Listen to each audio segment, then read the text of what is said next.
So it was actually a beautiful day in a beach community. And it was just in the afternoon. I got notified by dispatch that I had a phone call. Somebody was requesting a phone call. We didn't have cell phones then, so I stopped. I was working in a patrol car, and I stopped at the old phones where you have three in a row, and they're the outside ones. You just walk up and drop the coins in and call. I was on the first one, and I was in the middle of a phone call, and then I see a pickup truck pull in behind the phone booths, or not booths, but the phones, and he gets out and he goes on the last one, and I can immediately smell alcohol in his breath. And he dialed, and then he just stood on the phone, holding the phone up to his face, staring at me, like staring me down. And I guess they didn't answer because he hung up the phone, and he looked at me again, got in his truck, and then took off really fast. And instead of going out the exit driveway, he bottomed out on the curb and scraped all the way out. And then instead of just leaving, he pulls in front of me where I'm on the phone, and he kind of leans down and looks at me like, "What are you gonna do about it?" And so I waved to him, "Hey, come over here." And he floors it. And so I hang up I said, "Gotta go." Hung up the phone and jumped in a patrol car, and I went after him. I just light him up. Well, now he's going in, weaving in and out of traffic and trying to get away from me, and hit the siren a couple times.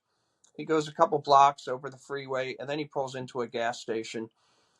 Finally stops, and I walk up and I said, "Did you see me?" He goes, "Yeah, I saw you." I go, "Why didn't you stop then?" He goes, "Because I didn't want to." Okay. So I said, "You have your license and registration?" And he looks, and he didn't have his license. And so he reaches into the glove box and pulls out an envelope, and it has a name on it. And he points to it and he goes, "That's me." Like I should know who he is. And I didn't know who he was. So I said, "How much have you had to drink?" And I'm sure he said, like everybody else, 2 beers, right? So I get him out, and uh, I give him field sobriety tests, and he just bombs them. Right? He's really had too much to drink. And then on the second attempt, he just looks at me and says, "F this," and starts running. So I put out on my radio, I'm in foot pursuit. I yell from the stop, and then I'm running after him. And he's wearing a t-shirt, jeans, and sneakers. And I'm wearing my vest, boots, full gear. And so I run after him, tell him to stop. He turns around to punch me, and he knocks the radio to the ground. So I don't have my radio. And I catch up just as I'm about to catch up to him. I grab his t-shirt, and it rips partially off. And then now I have him on the other side of the street in a parking lot there, and the fight is on. He's punching me, and I'm just trying to get control of him to take him to the ground, and fighting, and he breaks free. And as he breaks free, I grab his t-shirt, and it completely comes off. So he's just bare chest and jeans and sneakers. He runs around the sidewalk, and he's pulling away from me, and I'm out of breath already with the fighting, the running, the boots, and all that. And it looks like I'm not going to be able to catch him. He's going to get away, but he stops and turns around and comes at me to take me out. And so I pull the baton, and I hit him a few strikes on the outside of the knee. Didn't even phase him. He's fighting. He breaks free again, goes all the way down the sidewalk, starts across an open lot, and I thought, he's gone. He easily just keep on going, and through a residential area, I'm not going to get him. But instead of just keep going, he turned around and came at me again. And so I stopped, and as he came in, I tried hitting him with the baton again. He reaches in, and he puts both hands on my gun and starts to pull my gun out. And I knew then this, because I've been in fights before, and you know, and but this one I knew this guy was for real. Especially twice he could have gotten away and didn't, and now he's pulling on my gun. This guy wanted me dead, and I knew that. And I thought, if that gun comes out of the holster, he's been stronger than me so far. And so I remember thinking, please God, don't let the gun come out. And then I took my baton. As I'm pushing him off the gun, I tried hitting him at the same time, but he swung and he knocked the baton out of my hands, and it landed on the ground, and we both went for it. And he just scooped it up first. And so I backed up against, there was like a wall. I backed up, and he picked it up. And so I drew, and I yelled at him, "Stop, stop, drop it." And he came forward, and just before he hit coming towards my head, I fired one shot. And I saw the bullet actually hit his chest, and he just like looked up like, what the F? And every time the heart pumped, blood shot out about 3 feet. And I holstered and I grabbed him and I tried to help him to the ground. I got him on the ground and I covered up the hole with my hands, and the blood just seeped right up both arms. I ripped my shirt off. I covered up the hole, and it filled immediately.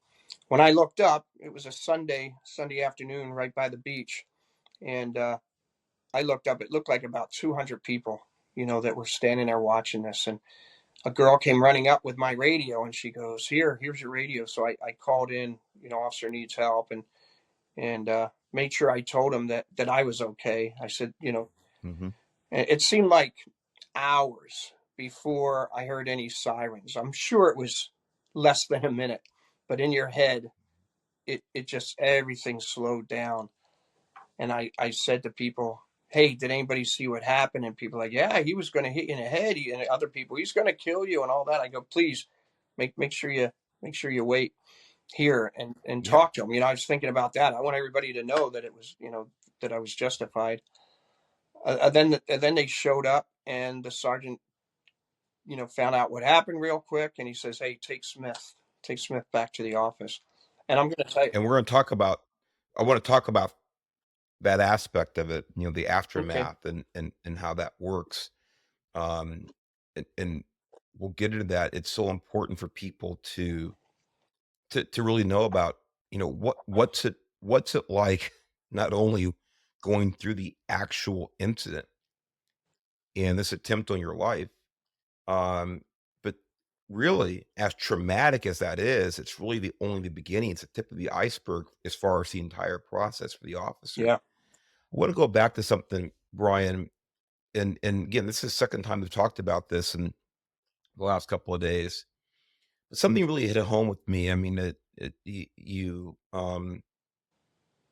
really brought it out here in this conversation about when the officer was going for your gun, pulling at it, and you're trying to secure it.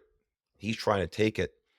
And there's only one reason that anybody would be trying to take your gun away from you, because they want to use it to kill you. Now, I've been in that situation a couple of times in a physical fight where, I was lucky enough where I was able to physically subdue, um, probably through maybe some unorthodox methods. Because at that at that point, point, you're you going to don't do care what what you kind of do. force you Yeah, use. Yeah, you do what you have to do. There's really no way to explain to someone what that feels like when someone is trying to take your weapon, and in your mind they're trying to take your life, and it happens so quick, and all you're thinking about is survival at that point. All you're thinking about, what do I have to do, what do I have to do to overcome this threat, what do I have to do to go home at the end of this tour of duty today, what do I have to, that's all you're thinking about. I'm not going to lose, I'm not going to lose, I'm not going to lose. And I don't really have a question here. It's just that you reminded me of things a couple of times, at least a couple of times I was in that situation. And fortunately, either backup rolled up or I got the person in handcuffs before things flipped the wrong way. But if you can recall, in other words, where did your mind go other than, I mean, you said it a minute ago about, this guy is trying to kill me. Um, I don't know. I mean, some people, I mean, I know I've talked to other officers in the situation, they feel like they're weak. In other words, the nerves, they feel like you've lost a little muscle control, you get tunnel vision, you forget training sometimes. Do you remember any I aspects of this? Again, this is 38 years yeah. ago. If you can, I think I have more to explain after the second one, Okay. because everything slowed down, and I can tell you exactly every minute of it. On this one, I can tell you that I had been in fights. When you have drunk drivers, man, Hmm. that their fight. Yeah. Other times, people where they're felons, where they know they're going back to prison, and you're the only thing standing in their way. So I've been in It's a those different story. fights, and I've Yeah. been in some serious fights before that. But this one, you knew that threshold. You knew all this time was a fight as well. Even though he kept coming back, I thought, man, this guy just wants to take me out. Um, and so this one, when he pulled on the gun, it was completely different. That whole incident changed from that point because I knew that this wasn't going to end well, and one of us was going to come up dead out of this one, or very seriously injured. And I knew from that point that I don't have anybody with me. I don't have any help. Mhm. Nobody's there, and and even part of that, when I looked up, when you talk about tunnel vision, when it was over, and I looked up and saw like 200 people there, and a part of me, I was only 24 years old, and I looked up and thought, "Are you kidding me? Not one single person tried to help me." You know what I mean? Yeah. And that Yeah. really, which I get it after the gun, but before we got to the gun, I thought, wow, no, nobody even tried. And I get that people aren't going to, some people aren't, just don't want to do that. But yeah, there was a difference. You knew from that Hmm. point, this is for real. Um, and so Yeah. and so anyway, at that point, um, I knew. I knew from the blood and the way it was coming out, he wasn't going to survive. But they ended up taking me to the hospital, and this is where I think, and it's bad enough what you go through, but I guess the department didn't have much experience in it. But they took me to the hospital. I had this blood dried up on my arms, and for some reason they wanted to clean it up, and I didn't want to, almost to punish myself. And so I didn't Mhm. want to clean it. And he says, hey, if this guy has AIDS or something like that, or some other disease, that blood is on you. So then I did wash, but I remember the feeling of not wanting to. While I was in, the different rooms in emergency room, where they first, see you, I was in the room, and they wheeled this guy into the room right across the hall from me. Wow. And I'm standing by the door watching. And again, I'm alone at this point. They just took me to the hospital, and nobody's really there with me. I think maybe there was a sergeant like outside the door or by the door. But then his door opens up and the nurse walks out, and she stared right at me. I'll never forget. She looked at me and she goes, "Well, he's dead." Like blaming me. Which, I mean, it was me that shot, but acting like Right. like I murdered him instead of.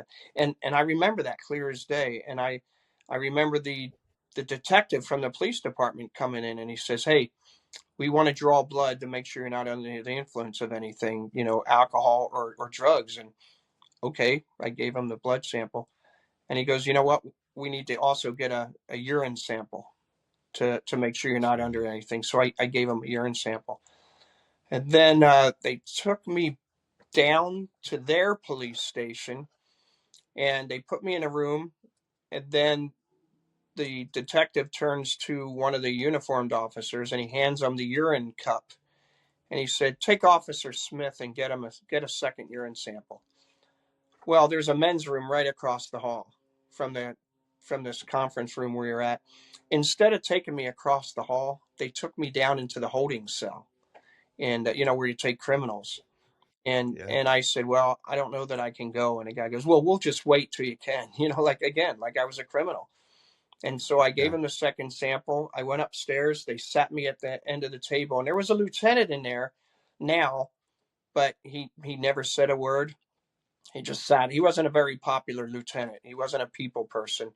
In fact, Hmm. most people didn't like him, and he just sat there.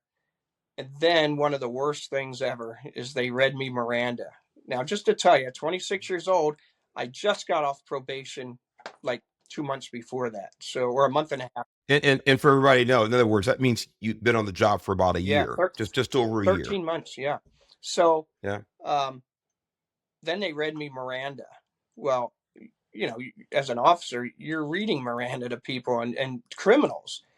And so I waived my rights because, number one, what's the first thing you think, right, as a young cop when people say, "No, I don't want to speak, I want my attorney"? You're thinking they're guilty, right? Think guilty. And the Yeah. second thing is I wanted to waive my rights because I wanted everybody to know that what I did was justified and it was a good shooting. So I did.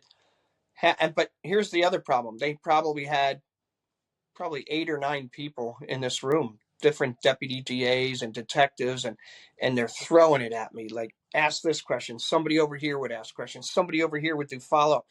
The way they were attacking me, I just felt like they were all attacking. And then a senior officer who is kind of known as a rebel rouser against management, he knocks on the door. They open the door and he goes, "Hey, he has to go to the bathroom."